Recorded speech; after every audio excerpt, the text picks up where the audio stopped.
Holla, holla, holla. Yeah, I went through the fire for you. It's getting harder to justify. Yeah, harder to justify. Not like I used to. I went through the fire for you. Holla, holla, holla. I went through the fire for you. Not like I used to. Holla, holla, holla. John Legend. Yeah. Okay. We got we got she's loving me. She's loving me. She's loving me. She's loving me. She's loving me. She's loving me. She's loving me. My baby's loving me. Baby, you don't have to look far. I know what all the answers are to the questions filling up your head. She wants me to be her only man. I kiss you tenderly while rubbing your body gently, giving you everything you need. That's why she's loving me. She's loving me. She's loving me. She's loving me. She's loving me. She's loving me. She's loving me. She's loving me. My baby's loving me. Let's get on with this show now. Yeah, so we got Mark Magnifico Magsale. So we've got this really good Filipino boxer. Yeah. But I don't hear nothing about him. Like I see these clips, he's knocked somebody out, yeah. But I don't see anything like, these big name fighters want him fighting, yeah. And I don't ever see anyone like, I don't even know what fucking weight division he's in. But let me just name the big fighters: Tank Davis, Ryan Garcia, Errol Spence, Crawford, uh,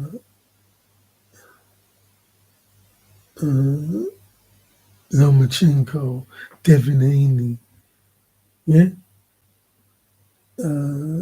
Shakur Stevenson, Teofimo Lopez. In a way, I mean, I never hear him, you know, being matched up with these other fighters. Never. Yeah, it's almost like he doesn't exist. Like, what's that all about? It's only like when I go to Instagram and his videos click up, I remember that this dude even exists. How comes he never gets mentioned? Yeah. If he's going to fight Frank Martin, who's he lined up to fight next? Hmm? It's probably one of those situations where he's so good, everyone just tries to avoid him. Yeah? Did he fight Regis Prograis? I don't know. I never ever see his name when it's coming to matching up fighters. I never ever see him there. Yeah, only when it comes to I see him on Instagram. Okay, what else we got there? Oh, I had a dream. Andy Ruiz wants to fight Wilder. For some strange reason, I have my mind set on fighting Wilder. I'm going to beat him up. Yeah, that's what Andy Ruiz says. Yeah, I mean that would be a good fight, man. And I think people underestimate Andy Ruiz. Yeah, Andy Ruiz was a world champion, a good boxer, very good boxer, um, fast hands, power. But it's just his conditioning. What I mean, people don't really take him seriously. But he's a very good boxer. And it'd be good. It would be a really good fight between him and Deontay Wilder. Yeah, Deontay Wilder's like line them up, knock him out. Andy Ruiz, yeah, He's a bit of that, but he's a boxer. So that would be a good fight to get on. Yeah. Okay, what we got here? Eddie Hearn believes Crawford and Canelo would be a bridge too far for Crawford. I mean, I kind of believe that myself, yeah? Like, when Crawford first beat Errol Spence and they spoke to him about Crawford, it was like, nah, it was out of the question, yeah? Like, 2 weeks later, it was like, yes. I was like, well, what changed? Your initial reaction, your reflex action was, no, you're not fighting Canelo. And then somehow, somehow 2 weeks, 3 weeks later, you're ready to fight him and you can beat him. I think people, they put bad ideas in your head. Yeah? Start telling you to fight this dude. You're going to move up 3 weight divisions. Yeah? You're going to go up 3 weight divisions to fight this dude. Yeah? It's too much. 3 weight divisions is a lot. It's a lot. Yeah? It's a hell of a lot of weight. Yeah? And you won't be the same fighter because if you're used to, you know, running around, throwing punches with power at a certain weight, when you move up 3 weight classes higher, naturally you're going to get tired. You'll be slower. And the person you're trying that against is like, arguably the best boxer around today. You'd be definitely in the top five, wouldn't he, of the best boxers around today? Probably in your top three. Arguably the face of boxing. Saul Alvarez Canelo. How the fuck someone think they can move up 3 weight divisions and fight him and win? Yeah? Okay, what else we got here? Uh,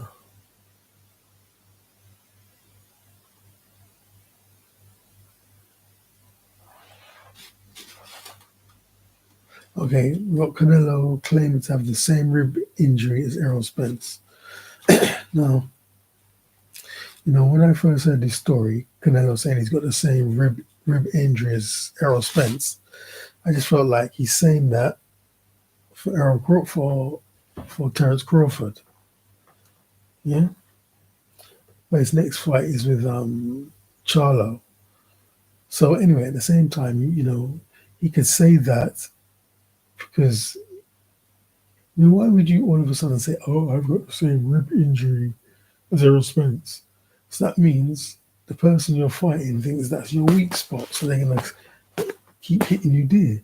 So what I'm thinking is Canelo's thinking way ahead of time. Yeah. Um, when Charlo starts aiming there, he just hits him with a counter punch. As he's going low, hits him with high up with a counter punch. He's already brainwashed him into thinking this part is tender, so naturally he'll be going there. Yeah. A similar situation happened when George Foreman won the world championship for the second time, and he was the oldest heavyweight champion of all times. What was the guy he fought? I can never remember this guy's name like that. What's the dude's name? I'll never remember his name. He was trained by Teddy Atlas, yeah?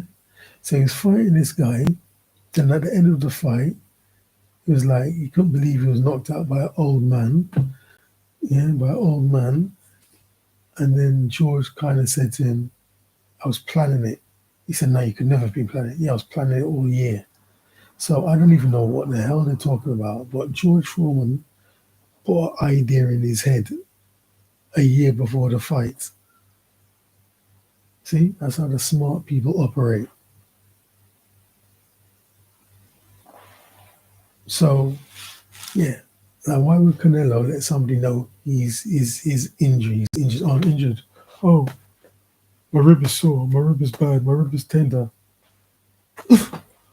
Ooh, well, he wouldn't tell you that shit. Yeah. So as you're aiming down to punch him there, he hits you with a counter punch. That's what's going to happen. Okay, what else we got here? Conor Benn still not licensed to box in the UK. So heads to Texas, where it's said to be very easy to gain a boxing license. Yeah, that's what I read. Yeah, very easy to get a boxing license in Texas. Anyway, Conor Ben versus Orozco, excellent fight, went the distance. Yeah, Nigel Ben backstage talking to Orozco team says we want to work with you again because you have talent. Then you've been really friendly in this situation. Like we've got lots in common. How many children do you have? Oh, he's got 3 daughters. Nigel Ben said he's got 8 kids. Got 4 daughters, 4 sons. Yeah, I think Mike Tyson's got 8 children too. And yeah, so it's basically we've got a lot in common, a lot of hugging and all this stuff. So they want to work with him in the future. Exactly what that means, I'm not quite sure. Yeah, if that means they're going to be a rematch, or whether Nigel Ben does his own boxing promotions now and going to line him up to fight a fighter on his team, in his stable rather. I don't know, because you see, these backstage interviews they're doing now is really making you learn a lot about boxing, because the way the fight went is there was in mean stare downs face to face. I was scared to look at the two of them. Yeah, they fight. So if the camera cuts there and there's no footage, you just think, well, I think at the end of the fight they did kind of embrace a bit Orozco and Ben. Yeah, Connor. But then when the camera goes backstage, it's a completely different situation. It's like they're brethren's blood. You know what I mean? It's like they're like that, which is how it should be, because it's business. Yeah, you don't want to carry this beef thing on. Yeah, you hyped up the fight. Maybe you had to build up genuine animosity in yourself to have the fight. Yeah, but then after, you're supposed to be businessmen, gentlemen. That's what I like to see. So we'll see how that goes. What else we got here? Mike Tyson responds to Tyson Fury comments that he's disappointed he's training Ngannou instead of being in his corner. Mike said it's just business. So, like who told Mike to be in his corner? Yeah? Like somebody had to direct him there, I presume. Or as soon as Mike heard Ngannou is going to fight Fury, Mike picked up the phone. Hey, Ngannou, can I train you? Yeah? I mean, I'm not sure how it works. But, when this fight was first announced, then Mike was supposed to be in Ngannou's corner. I didn't trust it. I said, he's in close with the Furies. Yeah? They're friends. They're close. Why would he be in Ngannou's corner? I thought he's going in Ngannou's corner to prepare Ngannou to be lost, to be slaughtered by Fury. But it turns out Fury saying, no. Why are you in my corner? Why are you with him? Is it because he's your brother? Why are you doing this? Mike? I was named after you. You betrayed me. Kind of attitude. Okay, what else we got here? Okay, Teofimo Lopez say he will beat Terence Crawford once he gets comfortable in the division. I'm a massive Teofimo Lopez fan. And he's already in my top 10 favorite boxers of all times. Yeah. And his career ain't even finished yet. Even 30, and he's already in my top 10. But Crawford is a different kettle of fish. And Crawford packs a lot of power. I mean, he went down from Kambosos. But personally, I think, he had issues with his health. He said he nearly died. He had pneumonia. Yeah.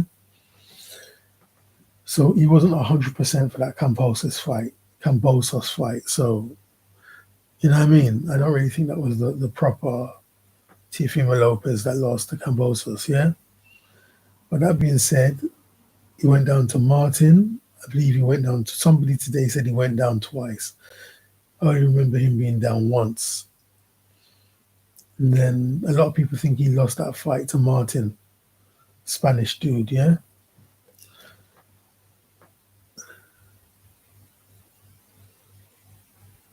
But when Teofimo came back around against Josh Taylor, yeah? It's fantastic, man. One of the best boxing displays I've ever seen. Definitely in my top 10, my favorite boxing bouts. I mean, Josh Taylor is like a big name fighter. But like I'm saying, doing that to Crawford is something completely different.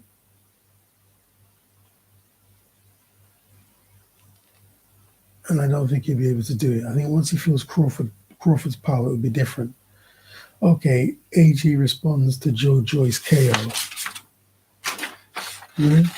He says, I thought I was supposed to be the chinny one. You got stopped by a dude I KO'd in the Olympics. So apparently there's a bit of animosity going between Joe Joyce and Anthony Joshua previously. So that's why AJ said what he said. Yeah? And you got KO'd by this dude. There's a bit more to it than that, but you know, that's the gist of it. You got KO'd and I stopped him. Yeah? But I mean, this person you fought in the Olympics, I mean, he doesn't even look that old, that young, does he? I mean, to me, like Zhang looks like he's about fucking 45. Yeah? He might be in good shape, but to me, look like he's about 45. So, yeah. So AJ, this is choice. I mean, they've got a hell of a lot in common, man. Yeah, they need to get along, but that's up to them, not me. So that's it, man. I'm out. Holla, holla, holla. I went through the tower for you. Getting harder to justify, not like I used to. Holla, holla, holla. Holla, holla, holla. And I'm out.